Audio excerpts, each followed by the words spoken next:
Hi there, I'm Aloy with my Blackbright News hat on today, and it's because I came across a video which is about parasitical accessorial liability. Now, what the hell is that? Well, let me tell you something. You need to know what it is. I'm going to show the video and then I'm going to explain what it is. It's not only good for individual, well, to be honest, I'll give you a rough rundown. It's about when you're in a situation, supposing you know somebody who's going to commit a crime, and you've in some circumstances you even encourage the crime.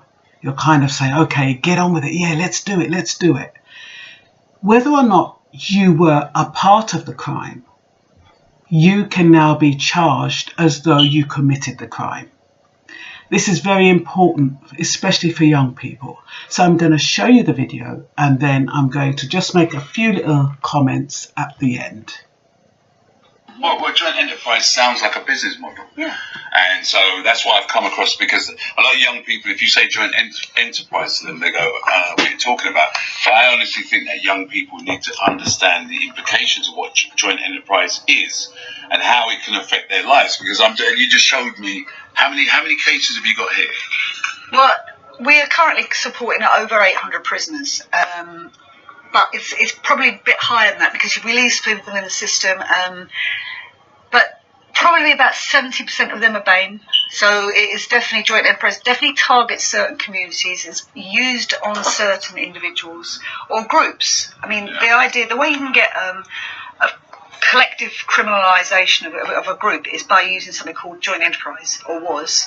They've now changed that to, if they're calling it parasitic accessorial liability, right? So they try to make it quite complicated language. Yeah. So accessorial liability is what they're using now, but what they were using over the last 10, 15 years very, very heavily was joint enterprise. Yeah. And what they needed to do was prove that two or more individuals had the same intention and foresight as the person who carries out the crime. So most of the people we're supporting have been convicted of murder, and they haven't necessarily murdered. Done. No, a lot of them are not at the scene. A lot of them are at the scene but have left the scene when something else, the altercation leads into something else. A lot of them have received a phone call earlier in the day, so that can bring them into the joint enterprise because you knew what was going to happen. What was going to take place that day. A lot of them are very young, vulnerable people who have no indication that a crime has happened anyway, but they can then say, well, you're part of that group, or they'll use the gang narrative. Yeah. That's just to bring it into that. And often, I call them the Caspers, because they're the friendly white ghost. Often the person they've got the least evidence on becomes someone very high up in the chain, because they need to get that person so they can get other people that they know. Exactly. And it's a way of criminalising large groups, and it's a very easy way of getting something as serious as a homicide conviction, murder conviction for something you didn't know was going to happen. Because before I came across here today, I didn't realise how deep this thing is. I mean, I'm just looking at all of these individuals here. These are all people that you're working with. You're working with their families, and there's just a wide section of people there, mostly young. Yeah, I can see mostly young people. Yeah, this young girl is named Emma, and that's Charlotte, and so it's not just boys and it's not just men. It's like children. The youngest was 13. That's her, but she was in a flat when someone was beating up somebody else. She's very, very vulnerable. She was 16. She was being sexually abused by a stepfather. So she was they sent her to a home with only men in it. Anyway, so this man has told her to drive him and the guy he's beaten up to a forest. So vulnerably, she does that because she's actually she's really petite. She looks about 12. And she does that, and the next day she can't wrestle with her conscience because she doesn't know what's happened to the guy that he's dumped it, or he's taken into the forest. So she goes to the police. She's serving 20 years.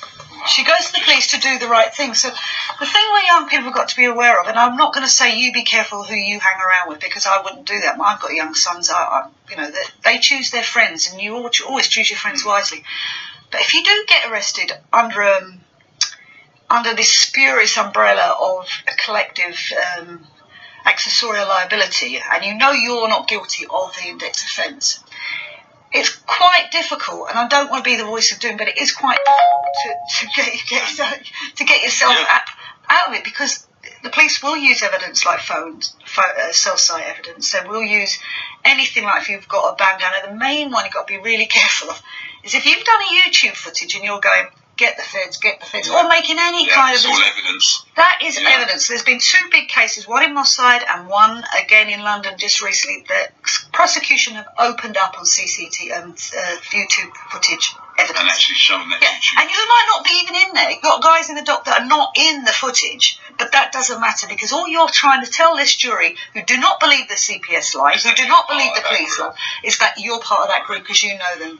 And it's just scary. I'm just blown away. I know. Some of these cases I've seen.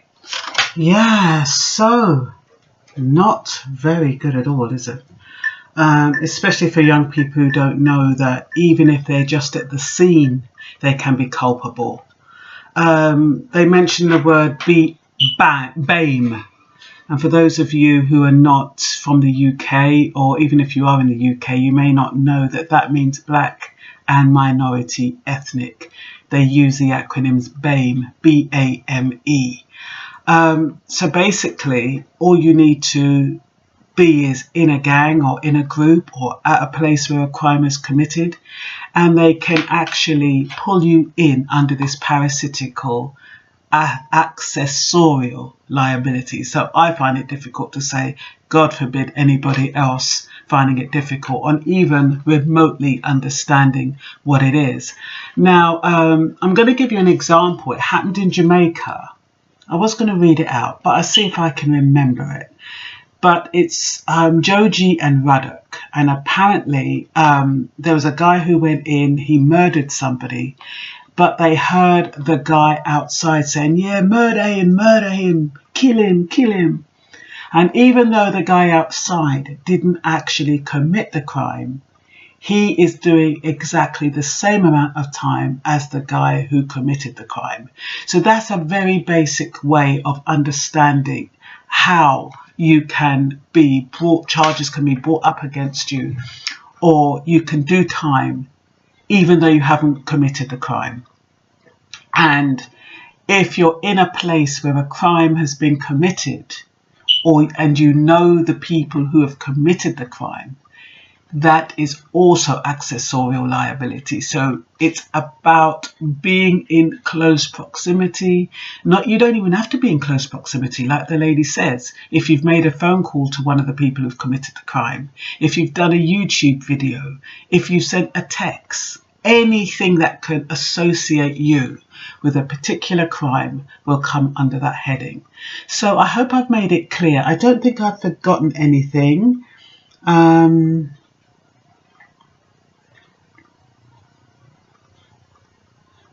Yeah, I think that's all. Also, that girl Emma that they spoke about in the video, now, she was obviously an accessory to murder, even though she didn't know that's what she was. So I can kind of understand that association, even though she went and gave herself up to the police.